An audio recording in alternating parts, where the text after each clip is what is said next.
So now we're going to go through the 4 stages of a star's lifestyle. However, we're going to be doing just the first 3 in this section because the fourth stage actually has a lot of different ways that it can go about. So firstly, we're going to start with the first stage, which is known as the birth. So a star is actually formed through the condensing of gaseous material by strong gravitational forces. So this is actually how the fusion sort of occurs.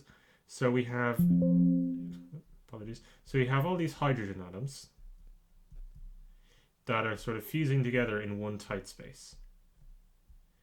This tight space becomes luminous, and this becomes our star, and that is how a star is born, through the fusion of gaseous materials.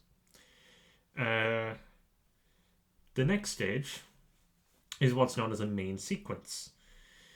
Now, this is when the gravitational forces become weaker and the star starts to properly luminesce. So before, it could have some luminescent stuff with the release of light energy, but actually it's the main sequence that gives the luminescence, and the gravitational forces become internally weaker. So if the mass of the material is actually large enough, it may enter what's known as a T-Tauri phase. So this is actually where the sun, or the star in this case, actually starts to spin around itself. So if you imagine our sun, if there's enough gaseous material entering here, what might actually happen is that it'll start spinning on its own accord. And it will start spinning much faster, releasing or emitting a lot more energy from it. Oops. So once it enters the T-Tauri phase, and it spins more, there's more energy released, which could end up in something what's known as a solar flare that we'll get onto in a while.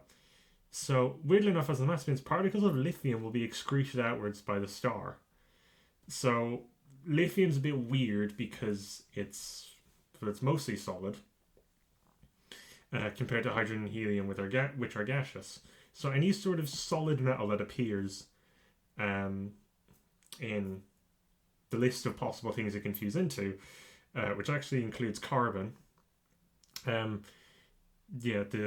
those particular atoms can actually escape. But after this T-Tauri phase, a supermassive star may come forth out of it. So Sirius A is an example of a supermassive star that we found. But what actually happens after? Well, we get to this thing known as the red giant phase, which occurs near the end of its life cycle.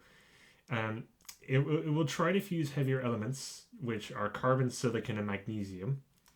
And once it fuses magnesium into iron, it actually doesn't possess enough energy. No star actually possesses enough energy to fuse beyond iron. So this is not actually a requirement, though, because some stars die before reaching the ability to even fuse things like carbon, silicon, and magnesium.